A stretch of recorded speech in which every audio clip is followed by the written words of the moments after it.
রাধে রাধে, জয় শ্রীকৃষ্ণ। কেমন আছো তোমরা? আশা করছি তোমরা সবাই খুব ভালো আছো। সাগরিকা আশিকুল্লাহ লাইভে তোমাদের সবাইকে অনেক অনেক শুভেচ্ছা ও অভিনন্দন। তা আজ হচ্ছে ঝুলন যাত্রা, ঝুলন যাত্রার প্রথম দিন। আর এই ভিডিওটা আসবে কিন্তু ঝুলনের প্রায় 3-4 দিন পরেই আসছে বললেও চলে। কিন্তু ঝুলনের দিন আমি এতটা ব্যস্ত ছিলাম যে ভালোভাবে না ভিডিওটাও শ্যুট করতে পারিনি। তো যেমন তেমন করে মানে একে তাকে দিয়ে শ্যুটটা করিয়েছি কোনো রকম, মানে চলার মতো। তা তোমরা এখন দেখো, এই দিকে দেখো আমি দাদাভাইকে কিন্তু এগুলো ধরে দিচ্ছি আর বা হাতে ক্যামেরা ধরে আছি, সেই জন্য ক্যামেরাটা মানে কাঁপছে, অতটা ভালো ভিডিও হয়নি। তবু যতটা পারছি তোমাদেরকে দেখাবার চেষ্টা করছি, তোমরা অবশ্যই একটু মানিয়ে গুছিয়ে নিও। তো এখন চলে এসেছি কৃষ্ণাদের কাছে। কৃষ্ণাদের দোলনা কিন্তু ওর বাবা রেডি করছে, আমি একটু ধরে দিচ্ছিলাম।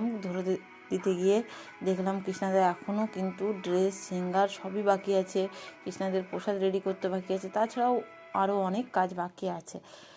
যাদের বাড়িতে ছোটোখাটো ঝুলন হয় আর কি, তারা অবশ্যই জানো যে এইসব অনুষ্ঠানের দিন কিন্তু প্রচণ্ড খাটনি, আর বিশেষ করে একা হাতে যদি করা হয়।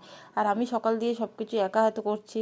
কৃষ্ণার বাবা শুধু কিন্তু দোলনাটাই কোনো রকম বানিয়ে দিয়েছে, কিন্তু দোলনাটা কোনো রকম ওই ফুল টুলগুলোই লাগিয়ে দিয়েছে, আর বেশি কিছু করেনি। তারপরে তো আমাকেই রেডি করতে হবে।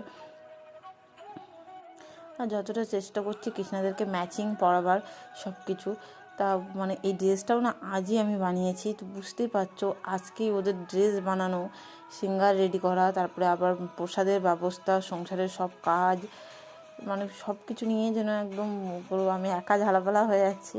তা যাই হোক, কৃষ্ণাদের ম্যাচিং ড্রেসটা অবশেষে আমি বানাতে পারলাম। 4 জনকেই ম্যাচিং পরাতে আমি পারিনি, 3 জনকেই ম্যাচিং পরিয়েছি। আর ননির সাথে আমাদের গোপুর ম্যাচিং রেখেছি। দেখো ননির ড্রেসটা পাড়ে যেটু গোলাপি পিঙ্ক আছে, সেই জন্য আমি ননিকেও একটা পিঙ্ক ড্রেস পরিয়েছি। ওর হলুদ ড্রেসটা আমি খুঁজে পাচ্ছি না, সেই জন্য আর পরাইনি। আর ননির তো ছিলই না, আজকেই ওকে বানিয়ে দিয়েছি। আর আমাদের গোপালের ছিল, আমাদের কৃষ্ণারও হলুদ ড্রেস ছিল না, তো আজকেই ওকেও বানিয়ে দিয়েছি। তো এইদিকে ওদের সিঙ্গার কমপ্লিট হয়ে গেছে, কমপ্লিট করে আমি চলে এসেছি প্রসাদের দিকে। দেখো আজকে কিন্তু আমি খিচুড়ি আর মালপোয়া করব। এখন বলতে গেলে সন্ধ্যের একটু আগে, আর আমি চেষ্টা করছি একটু তাড়াতাড়ি করার, কারণ ছোটো ছোটো বাচ্চারা আসবে। আর বাচ্চারা না একটু দেরি হয়ে গেলেই ওরা থাকতে চায় না, 8টা বেজে গেলেই ওরা বাড়ি যাওয়ার জন্য ব্যস্ত হয়ে যায়, সেই জন্য একটু তাড়াতাড়ি করার চেষ্টা করছি। আর কিন্তু এদিকে ভয়ও লাগছে, কেননা গ্যাসটা কিন্তু লাল সিগন্যাল দিয়ে দিয়েছে। গ্যাসটা যদি এর মধ্যে শেষ হয়ে যায় তাহলে হয়েছে। আর দেখতে পাচ্ছি এখন কিন্তু রাত হয়ে গেছে। আর এদিকে কৃষ্ণার বাবাকে বলছে একটু তাড়াতাড়ি মানে করে দিতে আমাকে, যে দুপুরে রান্না প্রসাদ সব কিছু করে সংসারের সন্ধেবেলায় আবার এগুলোকে করছি, তো একটু তো দেরি হবেই। তা কৃষ্ণাদেরকে দেখো, তোরটা তখন লাগাতে পারিনি তাড়াতাড়িতে। তা এখন এইদিকে রান্নাটা বসিয়ে দিয়ে হাত পাগুলো ধুয়ে তারপরে আবার এদিকে চলে আসছি কৃষ্ণাদের কাছে। দেখো কৃষ্ণাদেরকে আতরটা লাগিয়ে দিয়ে ফুলের মালা গাঁথলাম, ফুলের মালা গেঁথে তারপরে এই কৃষ্ণাদেরকে পরিয়ে দিলাম। তা কেমন হয়েছে, আজকে না রজনীগন্ধার ফুল আনতে বলেছিলাম আমার বাবাকে, তোর বাবা মানে মনে ছিল না। আর ফুল এখন মানে পাওয়াও যাচ্ছে না, যেহেতু একটাই দোকান, তো সেই দোকানটাতেও ছিল না, সেই জন্য কৃষ্ণা বাবা পায়নি। তো এই ফুলগুলো তুলে রেখেছিলাম, তা সেই ফুলটাই মালা গেঁথে দিয়েছি। আর এইদিকে আমার খিচুড়ি কিন্তু অলরেডি ওদিকে হচ্ছে, আর এদিকে চলে এসেছি আমি আরতি করতে। সন্ধ্যেবেলায় সন্ধ্যে আরতি করে, আর এই প্রথম যেটু সন্ধ্যের দিকেই আমি ঝুলনে বসিয়েছি। অনেক দুপুরবেলা বসাতে পারিনি, ওই জন্য আমি সন্ধ্যেবেলাতেই বসিয়েছি। মানে প্রত্যেকবার সন্ধ্যেবেলাতেই বসাই। আমি সন্ধ্যে আরতি করছি, তোমরা সবাই সন্ধ্যে আরতি দর্শন করো। আর এই যে কৃষ্ণার যে দোলনাটা আজকে বানিয়েছি রাধা কৃষ্ণার, তা কেমন হয়েছে তোমরা অবশ্যই বলো। কৃষ্ণার বাবাই বলছিল একটা বড় দোলনা করতে, যাতে সবাই একসঙ্গে বসতে পারে, আমার গোপাল, কৃষ্ণা, ননি, গোপু সবাই বসতে পারে। আমি বললাম না, ওরা জন্মাষ্টমীতে বসবে, আর রাধা কৃষ্ণকে এখন দোলনাতে বসায়। তা ওর বাবা বড় দোলনা করতে চাইছিল, তা আমি করতে দেইনি। তা দেখো আমার কৃষ্ণার কিন্তু মনটা খারাপ, ও দোলনা ওর হয়নি বলে। তা এই দোলনাতেই দেখি রাধাকৃষ্ণকে যখন শয়ন দেবো তারপরেই কিন্তু গোপালকে বসাবো। তোমরা কিন্তু অবশ্যই জানিও যে আমাদের এই যে দোলনা ঝুলন কেমন হয়েছে, আর এই দোলনা সাজানোটাও কেমন হয়েছে, আর এইদিকে পেছনের ডেকোরেশনটাও কেমন করেছি। তোমরা কিন্তু অবশ্যই একটু জানিও। চেষ্টা করেছি একটু সুন্দর করে করার, কিন্তু অতটা করতে পারিনি। তো তো সারাদিনে পরিশ্রমের পর কিন্তু আমি কিন্তু ক্লান্ত, আর ভালো লাগছে না। আর কৃষ্ণাকে ভোগ লাগিয়েছি, ওই জন্য আমরা সবাই কিন্তু বাইরে বসে আছি। আর এদিকে কৃষ্ণার বাবাও আর আমি এক কোণায় বসে পড়েছি। আমি যেহেতু আর ভালো লাগছে না সেই জন্য। আর পিসিদেরকে কিন্তু কৃষ্ণার বাবা চালিয়ে দিয়েছে, এটা কীর্তন চালিয়ে দিয়েছে, সেটাই পিসিরা দেখছে। আর কৃষ্ণাদের খাওয়া হয়ে গেছে, ওই জন্য আমি চলে এসেছি কৃষ্ণার মুখ মুছিয়ে দিতে আর প্রসাদটা তুলে নিতে।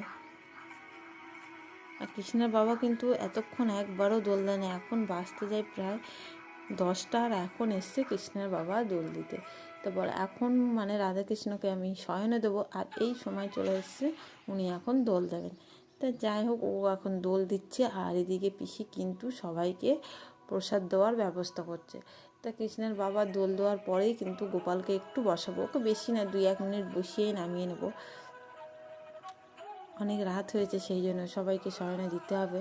আর এদিকে কিন্তু পিসি সবাইকে প্রসাদ বেড়ে দিয়েছে, আর আমি কিন্তু প্রসাদ দিয়ে দিচ্ছি। অনেকে চলে গেছে, তাই জন্য যারা ছিল তাদেরকে, বাচ্চাগুলোকে কিন্তু বসিয়ে দিয়েছি। তো আজকে প্রসাদ কেমন হয়েছে আমি বলতে পারছি না। প্রসাদ মনে হয় মোটামুটি হয়েছে, মানে অন্য দিনের মতো অতটা ভালো হয়নি। কৃষ্ণের বাবা বলছিল যে অন্য দিনের মতো অত সুন্দর হয়নি, তো ভালো হয়েছে এরকম আর কি বললো।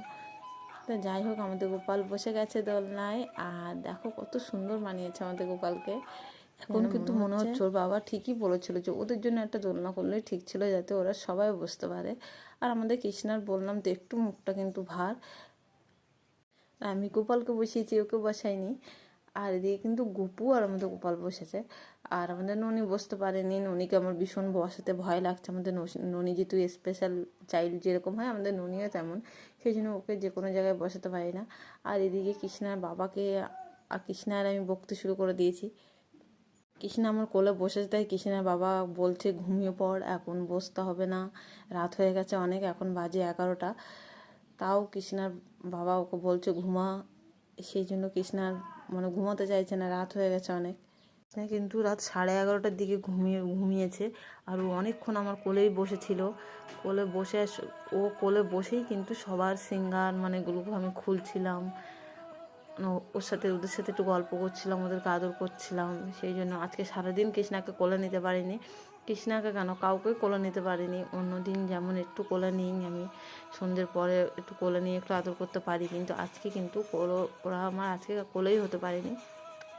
সেই জন্য কৃষ্ণা বসেছে, আর ওঠার নাম নেই, উঠতে চাইছে না। তো যা হোক, ওকে তুলে এইবার ওদেরকে শয়ন দেবো। এখন 11:30 বেজে গেছে, আর কৃষ্ণার বাবাও বকাবকি শুরু করে দিয়েছে। 11:30 বাজে, এখনও ওরা ঘুমায়নি, সকালে কখন উঠবে, উঠতে তো দেরি করবে, এখন ঘুমিয়ে দাও, ছোটো মানুষ এত রাত জেগে থাকলে শরীর খারাপ করবে, সে হেন তেন বকতে শুরু করে দিয়েছে কৃষ্ণার বাবা। সেই জন্য ওদেরকে এখন ওরা ঘুমাতে যাচ্ছে। আজকের ভিডিওটা কেমন লাগলো অবশ্যই তোমরা জানিও। ভালো লাগলো অবশ্যই লাইক কমেন্ট শেয়ার করবে, কৃষ্ণার চ্যানেলটিকে সাবস্ক্রাইব করবে, আর কৃষ্ণার পরিবারের পাশে থাকবে। তো আজকে সবাইকে গুড নাইট, টাটা।